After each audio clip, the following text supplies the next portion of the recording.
Hi, and welcome to Mondays with Marlo. I have such a treat for you today. Regis Philbin is here. So many of you have been asking if I could possibly get him to appear on Mondays with Marlo. Well, it's Tuesday. I couldn't get him on a Monday, but I got him on a Tuesday, and that's good enough for me. And I'm very excited. You know, Regis just lives across the park from me and Phil, so it was just a hop and a skip, and here you were. So many times I've been here at night I and know, looked now across you get to see there. it during the day. So Regis has the distinction of being on television, in a television show of any kind, for longer than anybody. How many years was it? Well, my first television show, I was doing the news in San Diego, California in 1958. Really? And then a rival station brought me over, but I said I want to do a talk show because I had seen Jack Parr. And I thought I could do that opening the way I've done it all these years. Right. And so they brought me over and I did the news 5 nights a week, 6 and 11. Saturday night was my big talk show night, and the talk show began in 1961. So you've been on since '58. Yes, so I don't know how many years that is, but it's a long time. Longer than anybody. And you know, I've set the record for the hours on TV. No. Oh yeah, Marlo. I don't know, it's like 16,600 hours. Oh my! Well, that's I think what I meant. There was because I know my husband was on 29 years, but he only did like 7,000 hours. So Yeah. 16,000 hours. That's a lot. It's only because I did a show in Hollywood on KHJ for 3 hours a day for 3 my years. gosh. So that kind of bunched it Yeah. up. Oh, that's You Downs had the record at 10,000. Oh, really? For the Tonight Show, Oh, Good right. Morning America. Right. And that game show that he did Right. started it. Yeah. That's amazing. Well, we've got lots and lots. It's made you very popular. Regis. Now, this is the first time I'm doing it. I'm Okay. fascinated because I don't own my own. My Computer? wife has the computer, Uh-huh. and I don't have anything like that. I have nothing. Well, you've now reached the 21st century. So welcome, welcome to the 21st. But there's people out there who have people out asked there. you questions. Yes, they're asking questions that they want from you. Okay. And they're there watching us now. And so this is the first one from Jeanette. Regis, is there anybody you just wanted to smack the holy crap out of while interviewing or just chatting to? You're always in such a good mood when I see you. I'm just curious. There's just once in a while Gelman would get on my nerves, you know. No, I can't think of anybody that really infuriated me. I had a couple of people. One guy, the fellow who played Coach, good actor, Coach on TV years ago. Craig T. Nelson? Craig Nelson, right. Right.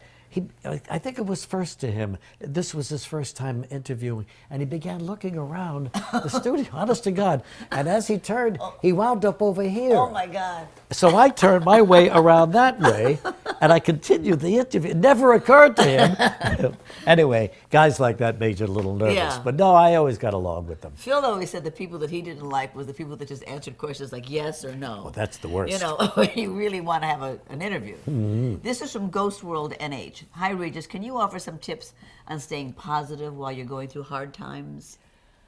Yeah, I went through a lot of hard times, different periods in your life when the show didn't work, and you lose heart and you lose confidence. It was tough, no doubt about it. Tips, I guess I really don't know what pulled me through it. I know after I married Joy, that made it a little easier because she was very much a support. And so, but I loved what I was doing in television. Did your mother or father ever say something to you that kind of was your touchstone, that you'd be okay? Or? It's a funny thing. But I began as a kid up in the Bronx listening to Bing Crosby. He had a little radio. It was WNEW, and they played all of Crosby's records. I'm talking about 7 years old. Right. And the Depression was on. But this guy's voice was so beautiful and so mellow. And so I just found, I began to sing his songs. And in those days, they were written about the people who were really out of work and out of money. And that first Depression was murderous. And every time it rains, pennies from heaven. There was a moral in the songs, Right, you know. so songs have a way of supporting you. Exactly, and I sang them all through my life. That's so great. As a matter of fact, I did sing them to myself during those periods, Yeah. but the idle periods. So that helped a lot. That's So great to maybe know. that's a tip. Yeah, if that there's a is. song that means something to you, That's go great. with it. Yeah. That's great. Remember that song, Whenever I Feel Afraid, la da da, I whistle from Sound of Music or something. Was one of those Oh, songs. sure. Yeah. That's a typical song, yeah. You didn't recognize it because I don't know how to sing. That was a problem. This is from Aaron. Have Regis and Kelly talked since he left the show? You know, she's been very, very busy. Joy and I wanted to take them out. There was a certain show we wanted them to see and have dinner with us. Haven't had a chance, no. No Have kidding. not talked to her, no. I talked to Gelman once.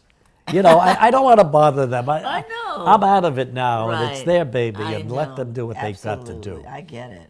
This is from Gregory Tressell. If you could have done anything else, other than obviously your great success, what would that have been? You know, I wonder about that, Greg. I really just wanted to be in show business, but of course, before television came, there was no chance. I wasn't a singer. I wasn't a comedian.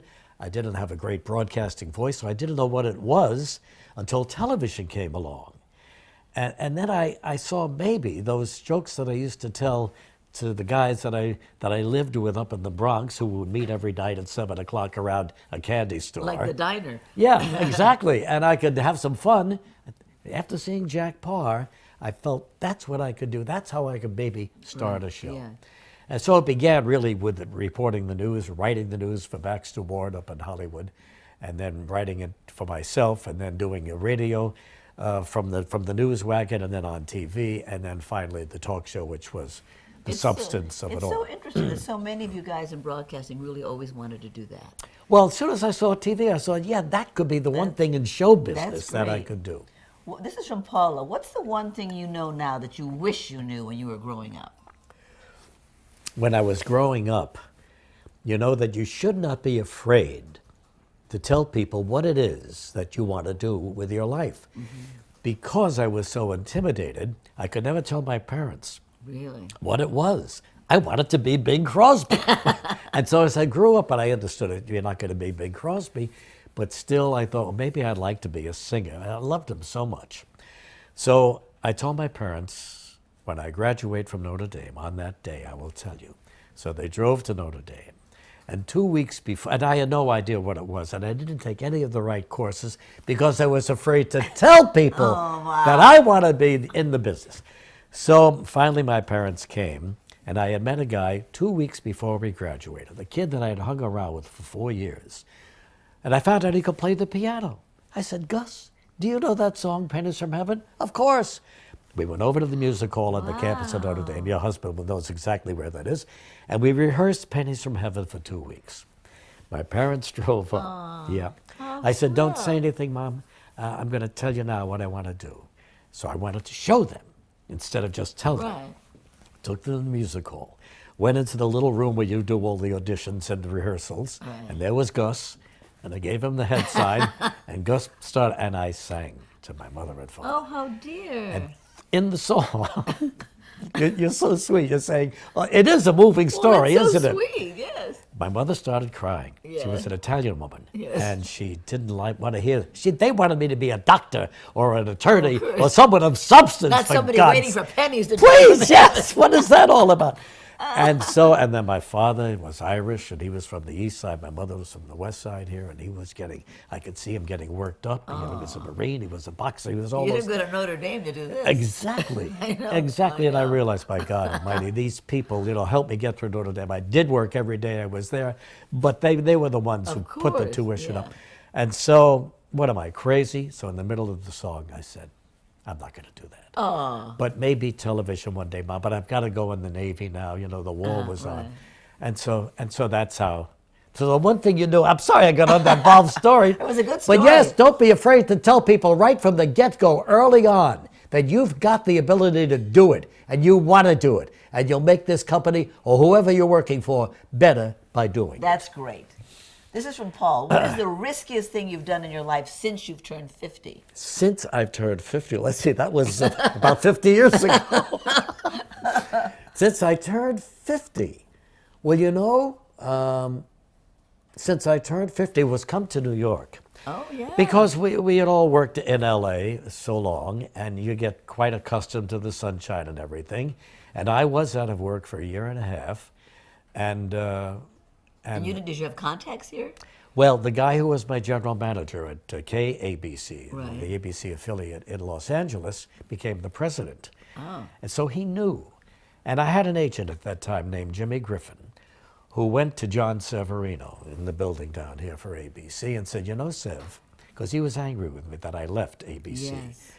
But it wasn't my fault. They had forgotten to make me sign the contract, and Grant Tinker called and said, can you come to NBC and do the same show I've been watching for 7 years? That didn't work out. But he went to Seven. He said, if you think with your heart and not your head, you know this guy can come in here and save your 9 o'clock time spot. And he knew it. And he called me, and it was kind of tense, but I got over it, and so did he. He was the responsible. Well, you really needed that because you needed it. You had a failure, and now you're taking a risk of That's taking right, out a whole... of coming to New York with the family, with Joy. So Joy and I came back. They put us up at the Plaza. ABC had some suites on top, and we were thrilled to be there. Yeah. And they sent us to a couple of plays, you know, Dream Girls and stuff like that was big at the time. Were you scared, though? Well, I was scared because it was February, it was Washington's birthday weekend, and the snow was that high. And I said, oh, my God. And then we went around and looked at some of the apartments, you know. They were very tiny. And the car had to go into a garage. I had a garage out there. I had a backyard. I had a little swimming pool. What was I giving up? And my kids were in school there. So we fought it. And we finally said, no, we can't make it. I went to the general manager of the station. He didn't want to deal with it. Bill Fife was his name. You go see John Severino. So I went across town. I knew it was going to be tough. So I said, Seth, I can't. I've got all these things. You've got snow. You've got wind. It's rain. I better not, because if, you know. Anyway, he said, here's what we're going to do. I'm going to give you a contract for 1 year. We're going to call this the misery clause contract, where you come to me after 1 year and you say, I'm miserable, you could leave. Wow.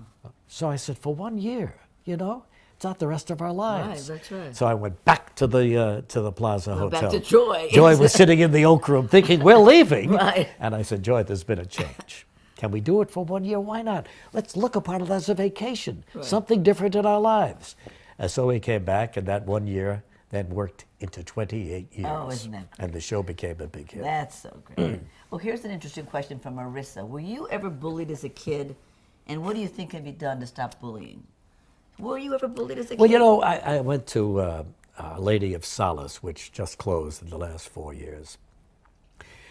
When the nuns were very strict, and they wouldn't allow anything like that. But there were some guys on the other street, Hunt Avenue, one big guy who loved to walk up to you while his little friend got behind you on his hands and knees, and then he would push you right over the guy, you know. Oh, my gosh. That's once in a while you had to go through that. What did you do? I got up and ran the hell like out of there. Yeah, it was terrible. But it didn't happen in school, either in grammar school or in Cardinal Hayes High School. Well, how old were you when this happened?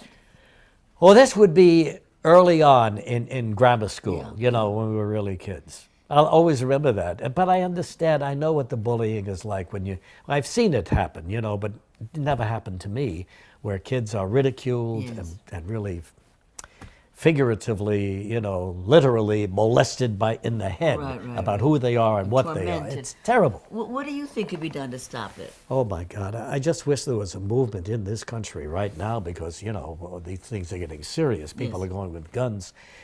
That every family, it takes it upon themselves to train their kids even before they go to school. Right. To stop this. You wouldn't like it being done to you, so you've got to stop it. And when you see it happening, try to step in somehow and talk the bully out of doing it, and give the other kid a little confidence, because that's the only way it's going to be stopped. I think the bystanders are so terrified, but you're right, we have to.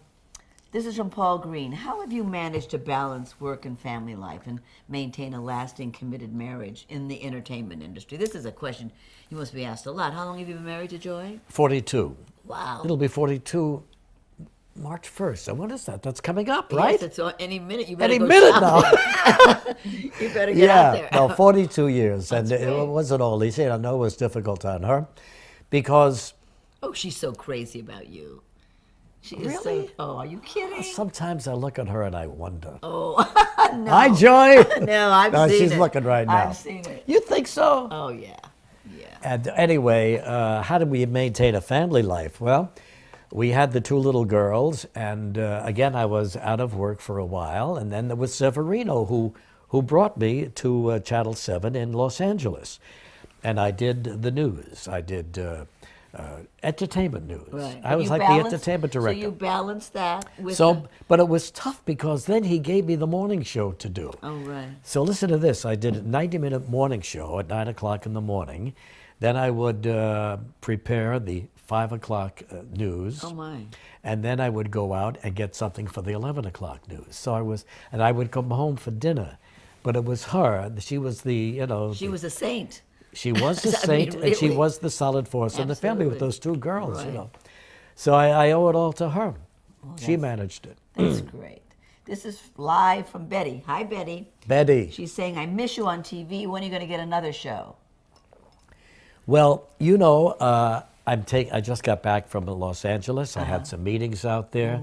They're called pitch meetings. Oh, my gosh. You remember those? I sure do. So it's all very, formal in this business. You go through that kind of a meeting. You tell them what kind of a show you're thinking about. And God help you that if you get lucky, you fit into their schedule, Right. So I did that, and gee, the reaction was pretty good, but I guess it's good to everybody who comes in to see them, Well, I was going to say, first of all, it'd be pretty good to you. You've got a pretty good track record. Well, that's what they said to me, and so I felt good about it. But that was just last week, that was but would you 4 want to days do ago. a daily show or a weekly show? Gee, I would prefer not to do a daily I show would like imagine. at 9 o'clock Yeah. every morning going Yeah. in there. Yeah. So another show you do, maybe it'll take 4 days in the week to do, Right. but it's not on every week of the year Right, either, right, yeah, right? that's So right. I don't know what's going to happen, but it's out there, and I admire your energy for Yeah. wanting to be in it, for not wanting. I don't think you want to retire, really. No, I really don't want to retire, and I made it a point, Marlo, to say to everybody, Regis is moving on, moving on. What's wrong with retiring? Well, because it's got a different element to it. It gives them the idea that he's through, Right. moving on, Right. but the papers picked it up. Oh, he's retiring, and so it became. And when I wrote my book and went on a book tour just recently, a couple months ago, everybody who would line up for the signing would say, "How do you like retirement?" Oh, I see. And in the beginning, I would say, "No, I'm moving on," and then I finally would say, "Oh, I love it. I just But gave what up." do you think is wrong about forgetting about what people think of it? Yeah. I mean, I think when you retire, people I've seen retire, they get really bored. I I hear that too. Yeah. So that's what worries me about retirement. I mean, Well, I've only been actually 3 months. right.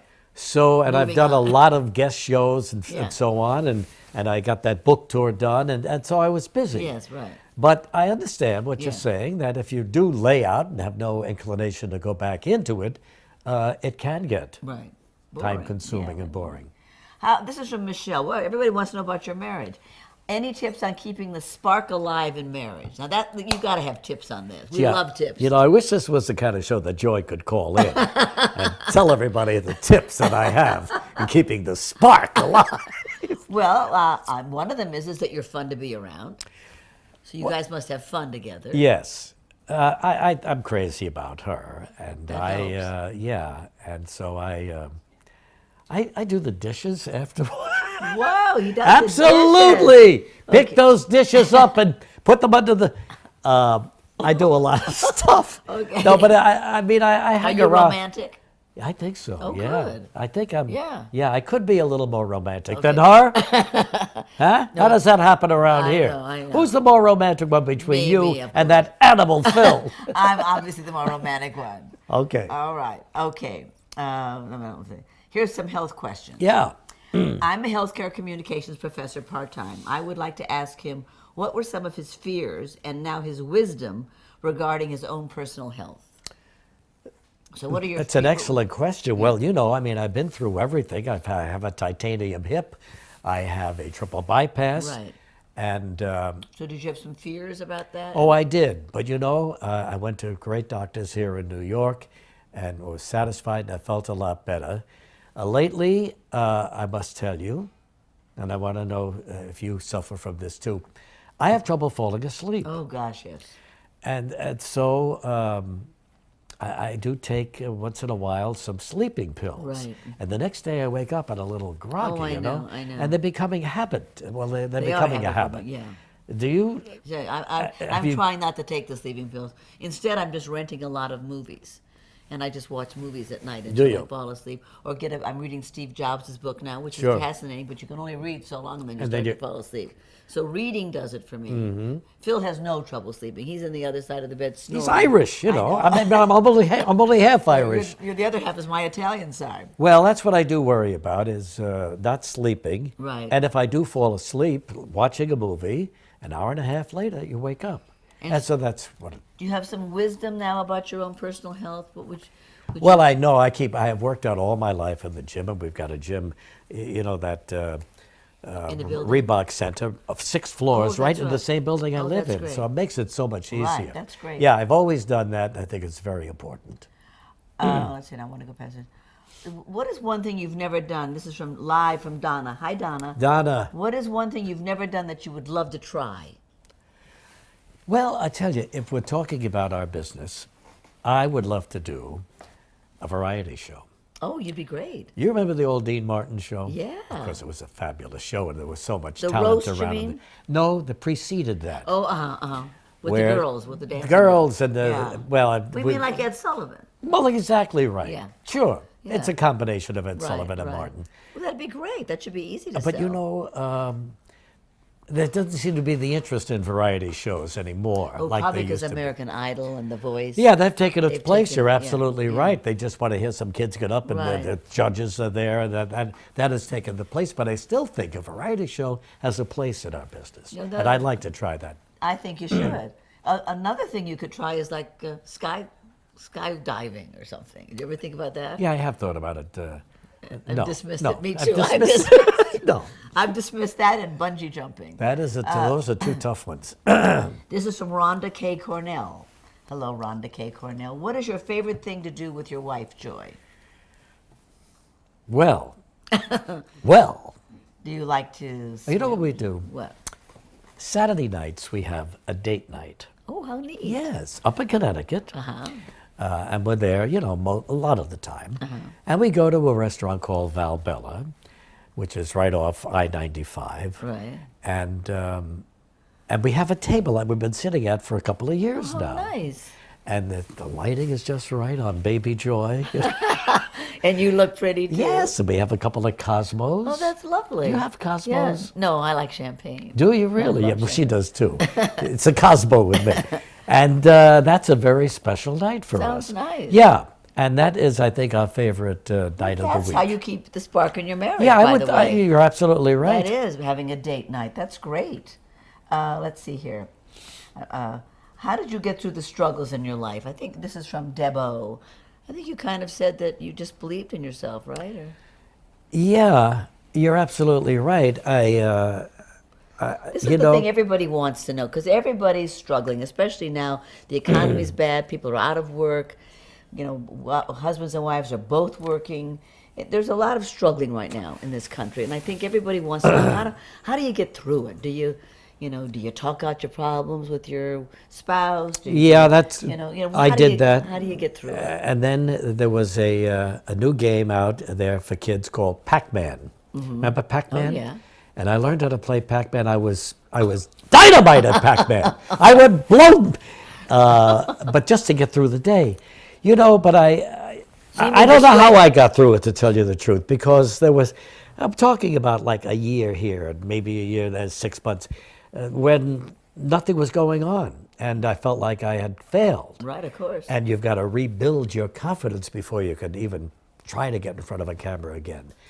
How to get through those struggles, it's the most difficult part of your life. I think I talk to myself. I have a little monologue. That's going one in way my- to do yeah, it, sure. In my head about what I've accomplished and what I still want and that Yeah. I am not just my career. I am someone other than that person too. Yes, and sometimes you rely on friends who know you well and who you love and who you believe in for their little pump in life, That's right. telling you again, wait a minute, you can do that. You Right. are good enough. See, that's great. So rely on them, but rely on yourself as well. Right, absolutely. Keep telling yourself you're going to get it done. That's right. What did you learn? This is from R.J. McHatton. What did he learn his value? Where did he learn his values most? Your parents, your grandparents, or school? Didn't know my grandparents that well. If they died early and, on, but my parents were, I think, full of values. You know, we were Catholic, and went to mass, and then I was sent into the Catholic schools, and I think the values were there, pounded into your head Right, by the absolutely. nuns over and over again. About being a good boy. Exactly. Which you got a lot Just of the joy. way you said it. That joy gives me about being too good a boy. Oh, really? Yeah. That's sweet. I guess maybe I overvalued the values. So I think there's where I learned my values most, from my parents. Right. And from the people I met along the way. What do you think? This is from Alexandra Amin. What's the first step in a successful career? I know these questions, but this is what everybody wants to know. How do you do? What's the first step you Oh, take? well, I got to tell you something. You know, because I told you that I never told anyone what I wanted to be, and I Right. sang for my parents and went into the service. And while I was in the service, I met a couple of Marine majors who were in the service, in the Marines to stay. I mean, they had received battlefield commissions in World War II. They were sergeants. They became lieutenants. Now they were majors. They'd been through Korea as well. And so I was staying in this BOQ part of the time when the ship wasn't out at sea. And they were there all the time. So we became friends. And on the day that I left, they knew I wanted to go onto television, but I confided in them. But I never told anyone else, and I didn't know if I had any talent. What was my talent? The people I would see on television were all talented people. They could act, they could sing, they were great, they were comedians. What was my talent? So on the day that I left, I was packing my bag. The one guy came in, Colonel Rankin, was Major Rankin, he went on to be a colonel, and said, well, you know, I want you to try to go into television. Oh, I said, Bill, I don't think I can. I just don't have the talent. So we said goodbye, and he became a lifelong friend. And he went down the hall, and he got the really tough guy, kind of a Flake. His name was Flake, Major Flake. And he didn't ever want to hear anything negative because he would explode. So he came in shining his shoes. And there were people that do that for him. Right. But you know why he did it? I asked him once. He said, because nobody does it better than me. So that's kind of a Marine major. So there he was standing in front of me, and I'm almost packed. And he said, well, what are you going to do with the rest of your life? I said, well, you know, I mean, television, I'd love to, but I don't have any talent. I don't know what He said, don't you know you can have anything you want in this life? You've only got to want it bad enough. Now, do you want it? I said, yes, Major, I want it, but I don't know. And I began, you know, I don't know what I'm going to do, how I can. And he bolted a he at top of his lungs. I said, do you want it? Wow. And I was getting him aggravated, so I said, yes, sir, I want it. He said, well, then get in that car. I had a little car outside. And drive up to Hollywood and make it happen. Do you hear me? Yes, sir. Wow. And that's how I did Yeah. it. I got in the car, drove up, and finally got a job as a prop boy Right. at Channel 13. So the first step is want it. Is want it. That's the first Is step. want it in your hearts, and don't be afraid to tell people you want it. Right.